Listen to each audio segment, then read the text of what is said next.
পারে মাজার উরুস হইতাছে, দেখুন কত মানুষ জিকির করতেছে, গান বাজনা, পুরা উরুস মোবারক চলতেছে, একদম ফাটাফাটি গান উরুস চলতেছে। আজগা 2 দিন হইল, কালহা 3 দিন হয়ে যাব, কালহা লাশ আখেরি দেওয়া হয়ে যাব, আখেরি মোনাজাত কালকে হয়ে যাব, শেষ ফিনিশিং।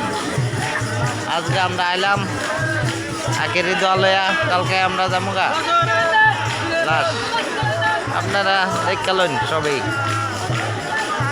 আইবেন।